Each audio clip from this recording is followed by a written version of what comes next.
Well, welcome to Renaldo Church, wherever you're joining us from. We're sure glad that you're with us. Are you ready for some good news? Not only does the good news of Jesus bring eternal redemption from your sin, but also gives you freedom, true freedom, gospel freedom. My week this week was defined by 2 flights. On the first flight, I sat next to 6-year-old Kyle, and Kyle was a talker.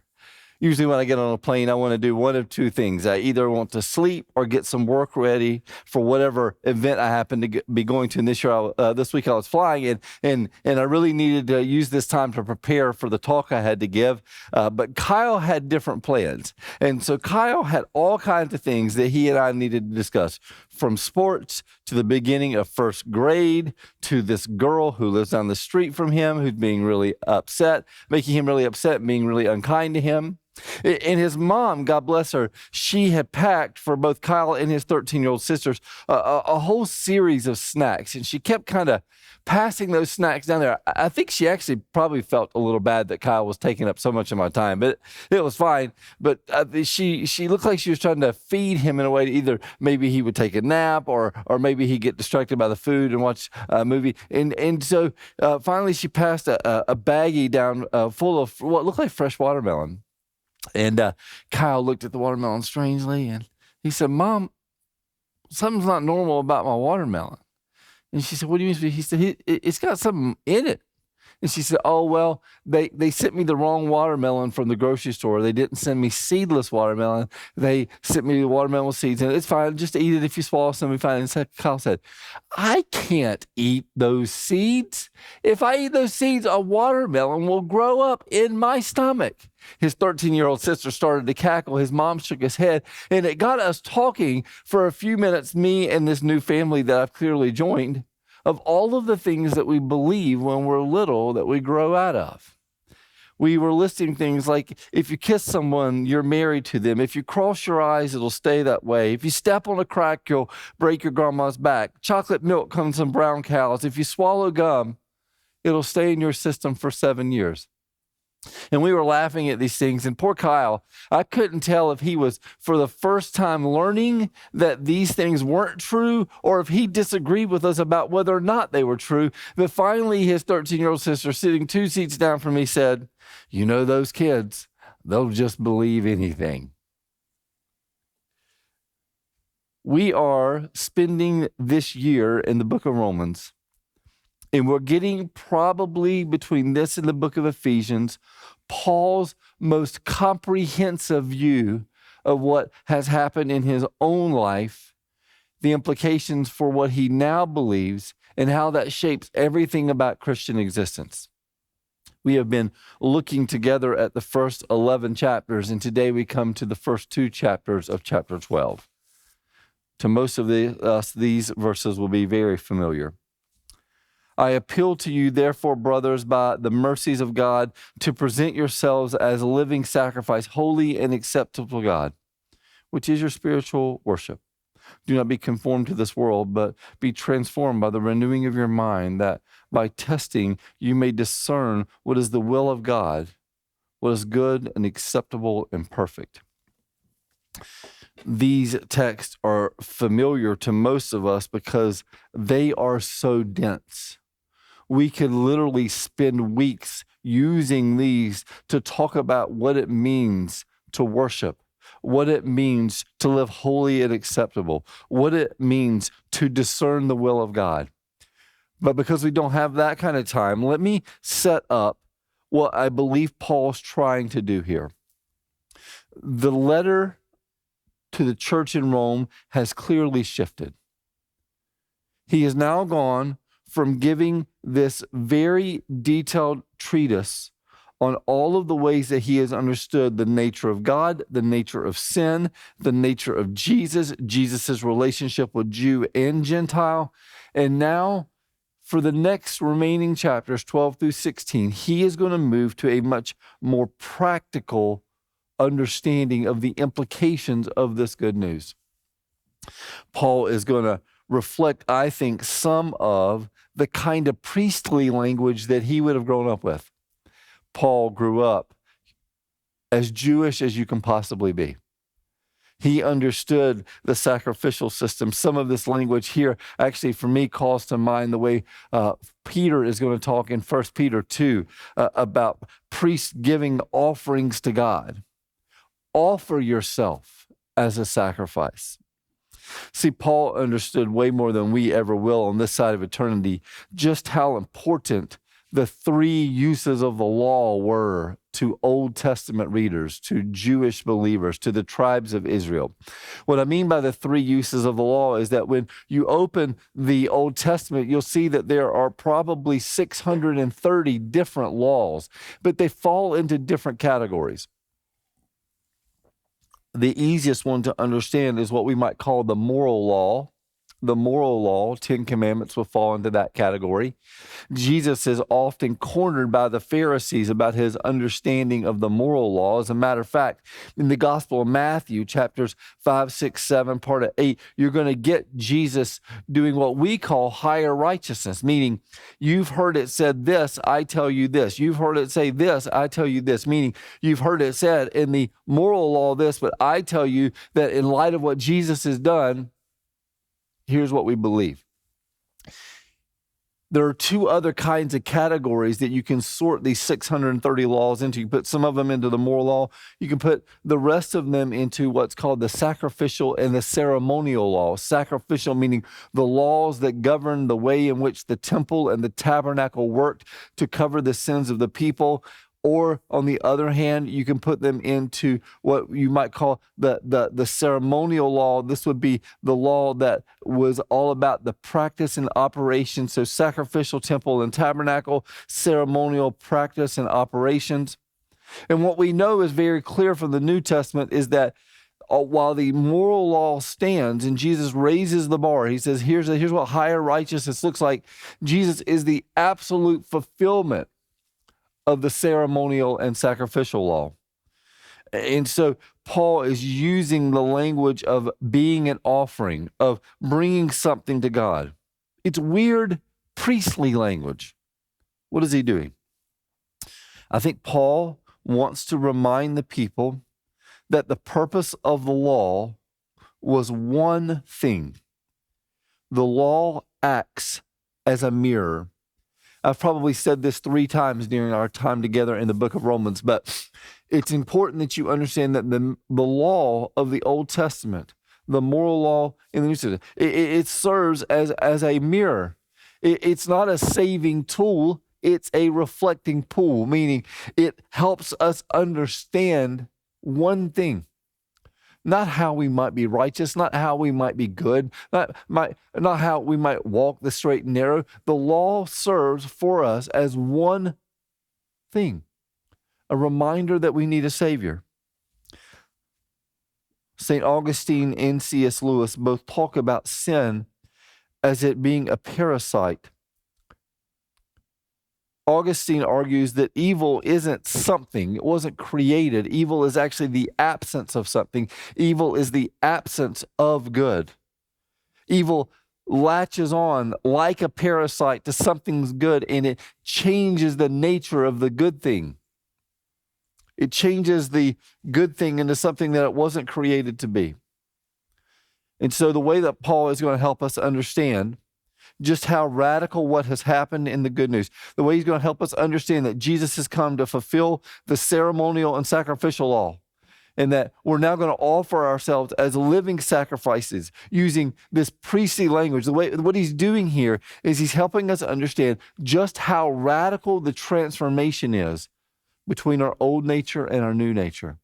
Something so radical has happened that all of those ceremonial and sacrificial laws have gone away, and we now are able to offer ourselves unworthy vessels. The whole sacrificial system was set up, the whole ceremonial system was set up because we weren't worthy. It was a way of making us worthy to be in the presence of God, but only for a short period of time. So it had to happen over and over again. Something has happened now that we are able to offer ourselves as living sacrifices. I have been drawn for a long time to the deep and abiding applications of John 4. The Old Testament is probably best understood as a pattern and season, multiple seasons of exile and return. Exile and return. Exile and return in Egypt, exile and return in Assyria, exile and return in Babylon. And every time that happened, nothing settled exactly right. Meaning there would be people who left that never came back, people who were in the foreign lands where the exile had happened that would come back with them.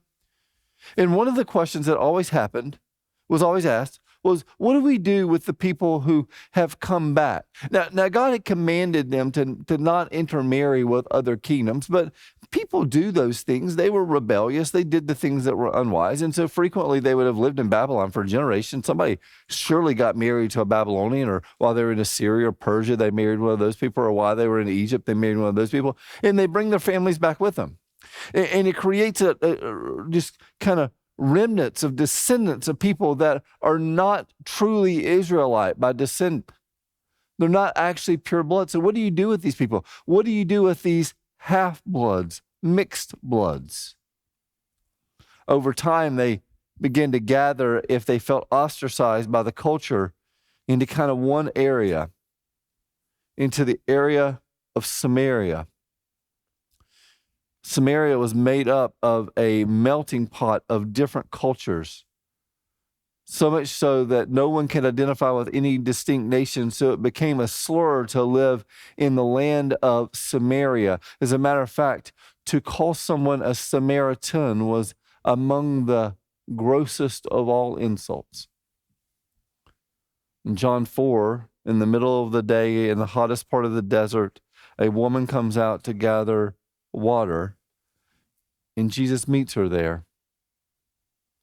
She goes in the middle of the day because she could have gone alone and avoided the scorn and the rejection of the people who saw her as less than. Now, in the people's defense, she was less than, not just because of her heritage, her lack of lineage, her lack of attachment to Israel's tribal identity, but she was also a person of ill repute. She had been in many relationships, and people surely knew this in this small community. And so she goes in the middle of the day when other people would have avoided the hot sun. And who meets her there but Jesus? John 4 has so much to say about the way in which we view racism and cultural identity and elitism, the way we understand sin and adultery and forgiveness. But one of the pieces that's buried in a text with this beautiful conversation between Jesus and this woman, which culminates in her saying, "Come and meet the man who's told me everything I've ever done. Could he be the Christ?" Is that Jesus gives her an insightful lesson about what worship's going to look like on the other side of the cross. See, she'd been left out of worship because she was a mixed blood Gentile.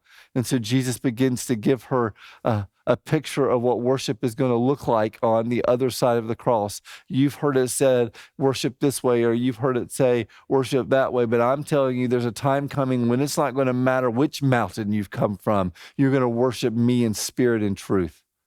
Now go and tell no one. What is Jesus doing there?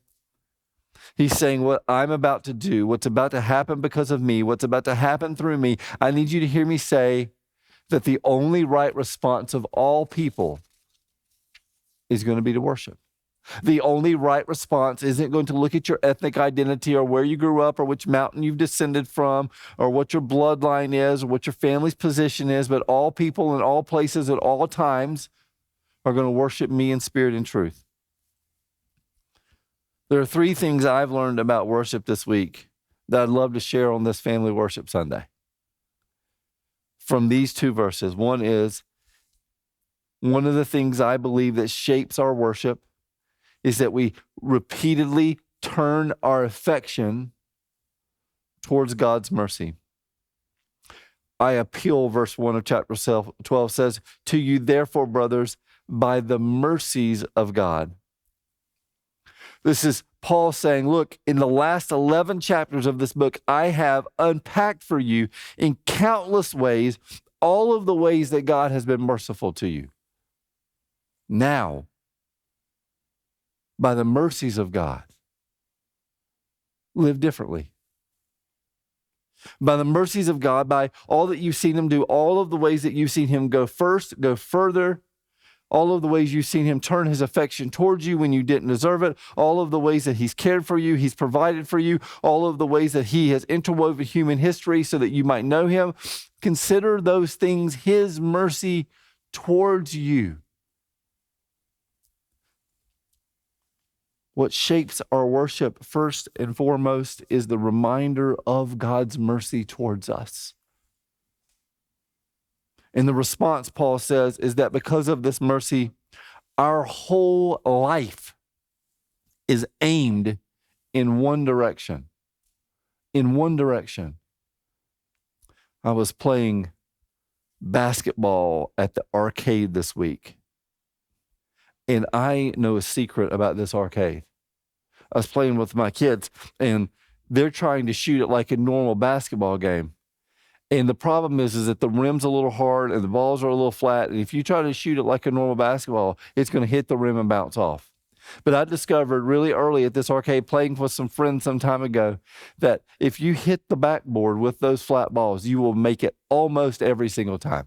As a matter of fact, there is a way to basically cheat code this basketball game where if you hit the backboard every single time it will go in. You can basically go for 60 seconds without missing. And the top score, depending on how quickly you can get the balls up, is somewhere in the 80 points. So you can hit like 40 shots in 60 seconds if you just hit the same place on the backboard. It's a cheat code. And I finally got done playing with one of my kids, and they're like, how did you do so good? I said, listen, you just got to throw the ball in the same place every time. This isn't a basketball game. It's an arcade game. And what they're realizing, and what I'm realizing, is that the secret to that game is doing the same thing in the same direction for a long period of time is the secret to success. That's why he says, appeal therefore, brothers, by the mercies of God, to present your bodies as living sacrifices, holy and acceptable to God, which is your spiritual worship. What is he saying there? I want you to aim your entire life in one direction. One direction. You aim all of your affection, all of your attention, all of your resources, all of your time, all of your talents, all of your treasure. I want you to aim it in one direction. This is what spiritual worship looks like. Spiritual worship isn't gathering together on a Sunday morning, although it's vital to the existence of the Christian life. It's not singing songs or hearing the proclamation of the word. Spiritual worship is about aiming everything about you towards one person. All of my affection, all of my identity towards him. And then he says, once you've done those things, once you have remembered his mercy, and once you have turned your affection towards one thing at one time, then he says you will be able to set your mind on holy things. He said, do not be conformed of this world, but be transformed by the renewing of your mind, the renewal of your mind, that by testing you may discern what is the will of God, what is good and acceptable and perfect. Remember, I said we could unpack this verse and we could spend weeks here about what it means to be transformed by the renewing of our mind. What does it mean to test the spirits? What does it mean to discern the will of God? What does it mean to be good and acceptable and perfect? But let me just draw your attention to something that I think Paul reflects in Colossians 3, where he says, set your minds on things above.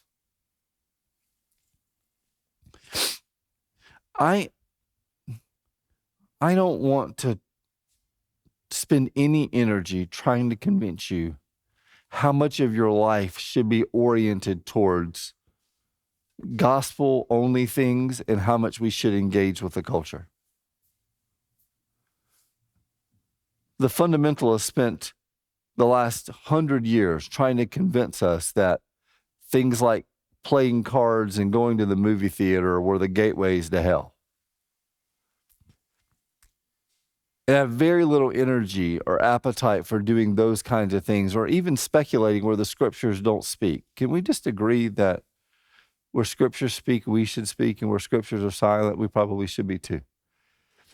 But what I do want to say is that the practice of the Christian life should be primarily defined by us engaging the culture in ways that help us understand it, but not in ways that are so deeply ingrained in the culture that there's no distinction anymore between the church and the culture. That we should actually be so ingrained in gospel work that we are an infectious species into the culture. And sometimes I'm concerned that we spend so much time fascinated, interested, empathetic towards the culture that it actually becomes infectious on us. And so let's just agree that as a practice, the Christian life should be defined by us turning our attention more often towards kingdom things than cultural things. That in the balance, we want to be involved in the culture, we want to be influential in the culture, we want to understand the culture so we can be missionaries towards the culture, but that our lives should be defined more by investment in kingdom ventures than cultural ventures. Paul understood Greco-Roman culture implicitly. He lived in it, he grew up in it, he studied in it, he led in it. And yet the challenge of this text today is understand how far God's mercies have gone so that the effects of that in your life are that you will turn your affection towards one person, and that one person has so changed your life that you will not be conformed by the world around you. That you'll be transformed by the renewing of your mind. That God is giving you a new mind. That God is renewing and breaking your old will so that your new will, your new soul, your new mind, this spirit that's been given new birth has now turned its affection towards the things of the kingdom so that the people of the kingdom can infect and affect the culture, not the other way around. My week was defined by 2 flights. On the first flight, I sat next to little Kyle and his watermelon snack and his new family that I had joined, where we could joke together about all the things we believe as children that we eventually grow out of. On my way back, I didn't nearly miss my flight, but I was a little late getting on. I got distracted by a phone call, and I don't like to get on the plane just to sit on the plane. And then I hurried and got there, and the first thing they announced is, oh, sorry, there are storms in the southeast, so we're going to be delayed for about 30 minutes. And I was sitting in a middle seat because someone else was paying for my ticket. So I got the cheapest ticket I could get that had the most legroom. So I'm in a center aisle at the exit row. And I realized pretty quickly that the 2 people sitting around me were a husband and a wife, which means that when they booked their tickets with a seat in between them. And I quickly found out that they did this because she loves the window seat. She wants to be able to see out as they take off and land. And he was a tall man, probably an inch taller than me. And he likes the extra leg room in the aisle that he gets when the carts and the traffic aren't coming by. So this was not an act of rebellion in their marriage. This was an act of confirming the ways in which they like to travel. And here was this young guy from North Carolina set in between them. And so we had 30 minutes. And so I thought I would just kind of see what was going on, make fun of them a little bit for sitting apart. And it turns out that they were on their way. I was coming back to North Carolina. They were on their way to Charlotte to celebrate their son's 75th birthday. And when they said that at first, it kind of passed over me. And then I said, hold on a second. Your son is 75 years old? And she said, yep. I said, no offense, but there aren't many people on earth whose kids live into the 70s. And she said, no. She said, it's really rare. She said, I'll tell you part of our story. She said, I got pregnant when I was 14 and he was 15. We got married right before he was born. He said, so we've been married almost right at 75 years too. And she said, you know, when we were growing up, we had no business getting married. We had no business being together. We had no business raising a son. But here we are all these years later, and we've got a 75-year-old son. And I kind of joked and I said, well, did you guys ever think about not getting married? And she said, absolutely. I said, did you ever think about getting divorced? And she said, all 75 years. And I said, well, what was the secret to you making it all these years? I mean, they're 90 years old. They have a 75-year-old son. Here they are traveling together to go celebrate his birthday. I mean, their grandkids are in their 50s. Their great-grandkids are in their 30s. And she said, you know, we just decided really early that in spite of us not doing it the easiest way, in the end, we would just trust Jesus. So what do you mean? She said, we just decided really early that in our marriage, we were going to have one thing we reminded each other of every day. I said, what is that? She said, we just decided that every time things got hard, we were very poor in those early years. She said, the only food we had was food that was donated to us from our small community. She said he was too young to work a real job. So he would get up in the morning and he would go out and farm, and then he would deliver newspapers, and then he would go to high school. She said he played 3 years of high school basketball while we had a kid. I said, you're kidding me. She said, no. We just decided that although this was not the path that God had planned, that God always knew that this would be the plan. Meaning, although we didn't know this was the way it would happen, this was certainly the way that God knew it was going to happen, even if it wasn't his best for us. And so she said, we just decided that every day we were going to get up and look at each other when we were teenagers until this very day, and we say, Jesus knew better. He had a plan for us. She said, Jesus knew better. He loved us, and even though this wasn't the path he had for us, he knew better. And so when we were high school kids fighting for our marriage and fighting for our little boy, Jesus knew better.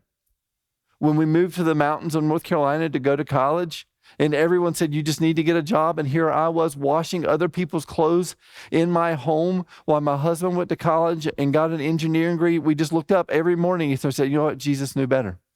We had a different plan for our life. Jesus knew better. Here we are. He's sustaining us. And she went through all of the times in their life where things had gotten really, really hard. Financially, in their marriage, with their kids, of which at this point they had 6 of them. And she just said, we just in the end said, we're going to try to do our best, but we're just going to believe that Jesus knew better. He had a plan. He understood the decisions we were going to make. He had given us his affection when we didn't deserve it. She said over and over again, Jesus knew better. And she started to roll up her sleeve. And honestly, I thought she was checking her time. I thought she was trying to figure out. And she took off her watch. And she said, for our 50th wedding anniversary, she said, I went and I got a tattoo. She said, under her watch were the words, Jesus knew better. And I said, well, look at you getting tattoos before it was cool. And she said, yeah. She said, actually, we did everything before it was cool. And this made me think about this text for this day. Everyone trying to earn the affection of their God.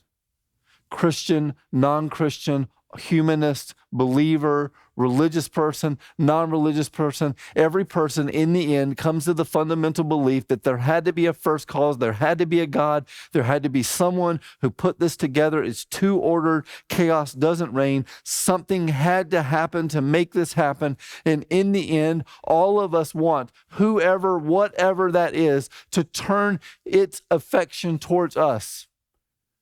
And religion, no matter what it looks like, has one argument: do everything you can do to make God love you. And then trust God for the rest. Christianity is the only religious tradition in the history of human existence that has made the argument you can't earn God's affection. The reason you offer yourself as a living sacrifice is because God already offered the dying sacrifice for you.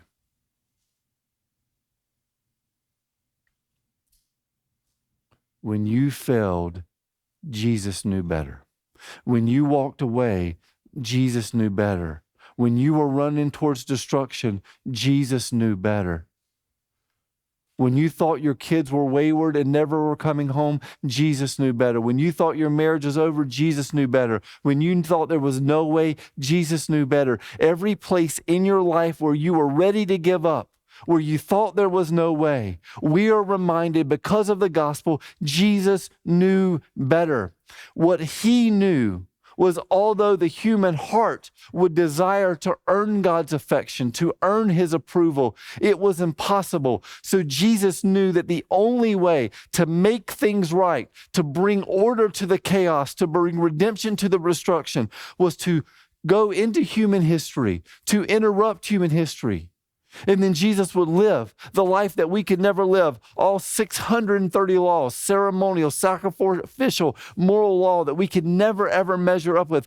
Jesus fulfilled every single one of them, had the opportunity to miss the mark, to fail on every single one of those 630 laws. And yet not only did he abide in them, he fulfilled them. And then because Jesus was the perfect Lamb of God that took away the sins of the world, Jesus on the third day was raised from the dead. And because he was raised from the dead, he becomes the final and sufficient sacrifice. And we live with the promise that when we don't understand, Jesus knows better. When we don't understand the circumstances, how we got here, how we're getting out, what's going on in our life, Jesus knew better. We are a living sacrifice, orienting our life so that we remember his mercy. We turn our affection towards one thing so that we can not be transformed or conformed to this world, so that the people of God can be infecting and affecting everything around us for God's redemptive purposes, so that the world might know that Jesus is the way, and to remind everybody in every day that Jesus knew better.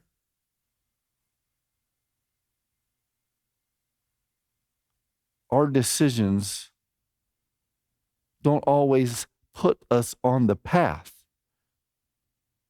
that God would have called the best for us. But the gospel promises us that wherever we are is exactly where Jesus will be, so that he can move us forward into our destiny. Because the gospel promises us that Jesus knew better. And that's the gospel.